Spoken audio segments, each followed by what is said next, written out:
क्या आदमी इंसान नहीं होते हैं क्या? राम बाबू डकैत बनने लायक नहीं थे। मैं आपको सही बता रहा हूँ, उनकी परिस्थितियां मुझे मालूम थी।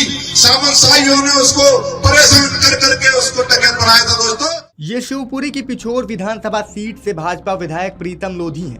विधायक जी एक ऐसे डकैत को जिसने 13 लोगों को एक लाइन में खड़ा करके एक साथ गोलियों से भून दिया था, उसे अपने सुख दुख का साथी बता रहे हैं।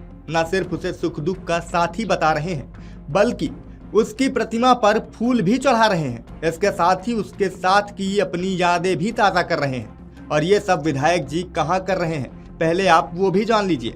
ये सब कुछ विधायक जी लोक माता देवी अहिल्याबाई होलकर की जयंती के अवसर पर कर रहे हैं। दरअसल लोक माता देवी अहिल्याबाई होलकर की जयंती पर एक कार्यक्रम का आयोजन किया गया था। इस कार्यक्रम में पिछोर विधानसभा सीट से भाजपा विधायक प्रीतम लोधी भी पहुंचे थे। विधायक जी ने जब मंच संभाला और भाषण देना शुरू किया, उस बीच उन्होंने कुछ ऐसा कह डाला जिसके चलते पूरे मध्य प्रदेश की सियासत गरमाई हुई है। विधायक जी ने एक कुख्यात डकैत को अपने सुख दुख का साथी बता दिया। न सिर्फ सुख दुख का साथी बताया, बल्कि उसके साथ अपनी पुरानी यादें भी ताजा कर दी। भाजपा विधायक प्रीतम लोधी ने कहा कि हम एक दूसरे के सुख दुख के साथी थे। राम बाबू की परिस्थितियों को मैं अच्छी तरह से जानता था। समाज के कुछ लोगों ने उसे इतना प्रताड़ित किया कि वह डकैत बनने पर मजबूर हो गया, अन्यथा राम बाबू ऐसा व्यक्ति नहीं था जो डकैत बनता। प्रीतम लोधी ने ये बातें शिवपुरी जिले के पिछोर में आयोजित कार्यक्रम पाल बघेल समाज के कार्यक्रम में कही है। कार्यक्रम में लोक गायक मनोज बघेल भी मौजूद थे। समारोह में समाज के हजारों लोग शामिल थे। विधायक के इस बयान के बाद अब एक बार फिर राजनीतिक चर्चाएं तेज हो गई हैं। अब आपको विधायक जी का परिचय भी बता देते हैं। ये वही भाजपा विधायक हैं जो थोड़े दिनों पहले एसडीओपी डॉक्टर आयुष जाखड़ को विवादित टिप्पणी के चलते सुर्खियों में थे। उन्होंने कहा था कि करेरा तेरे डैडी का नहीं है, करेरा मेरा बेटा आएगा और चुनाव भी लड़ेगा। ये सब उन्होंने तब कहा था जब उनके बेटे ने 5 लोगों को अपनी थार से टक्कर मार दी थी। इसके बाद जब उस पर कार्रवाई हुई तो विधायक जी भड़क गए थे।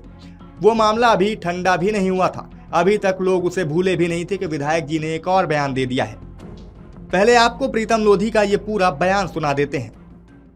हम दोनों एक दूसरे के सुख और दुख के साथी थे। उन्हें बहन पर एक बार बहुत अत्याचार हुआ था। यहाँ कुछ मंच में लोग बैठे हुए हैं, इन्हें मालूम है हमारे ग्वालियर के। मैंने आवाज उठाई थी और मैंने पूरी कमिश्नरी घेर ली थी दोस्तों, 5000 आदमी लेके। लेकिन उस समय तक पेपरों में टीवी पे क्या निकला था किसी को पता है?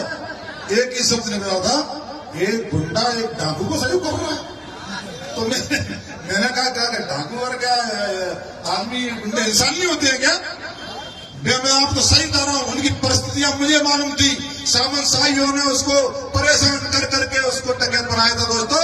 राम बाबू डकैत बनने लायक नहीं थे। मुझे गर्व होता है इस बात का कि आज मैंने अपने भाई का दुख सुख के साथी का आज माला अर्पण करके मैंने प्रणाम किया दोस्तों।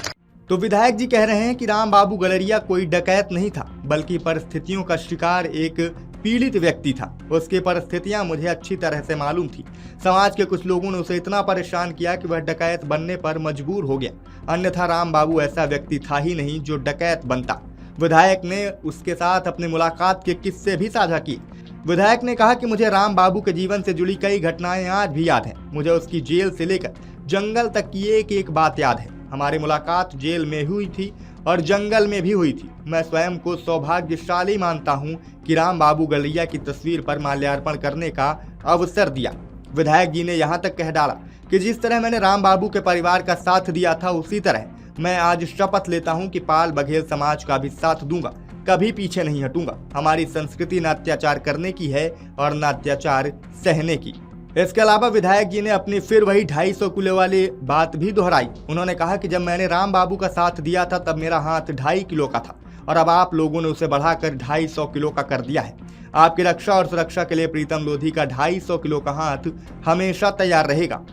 अब आपको उस डकैत के बारे में भी बता देते हैं जिसके तारीफों के कसीदे पढ़ते हुए विधायक जी की जबान नहीं थक रही थी। दरअसल रघुवर गलरिया राम बाबू गलरिया, दयाराम, गोपाल और प्रताप सभी से रिश्तेदार थी।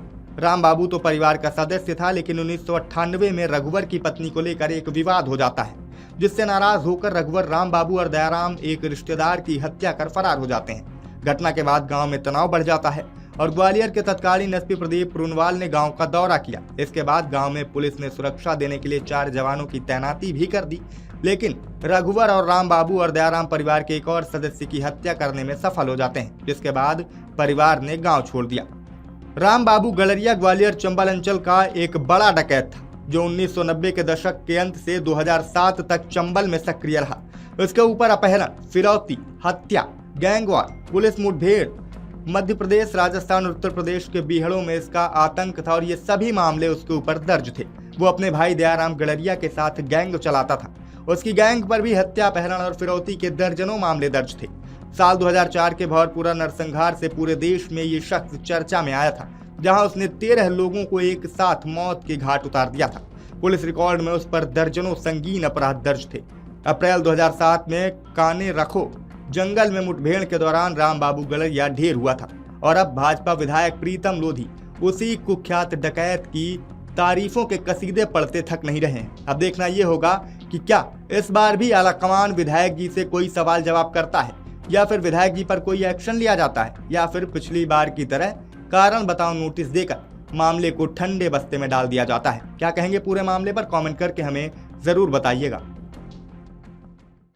आपके राज्य की खबरें, आपके शहर की खबरें सबसे पहले जानने के लिए देखते रहें अमर उजाला। चैनल को सब्सक्राइब जरूर कर लें और पाएं हर अपडेट।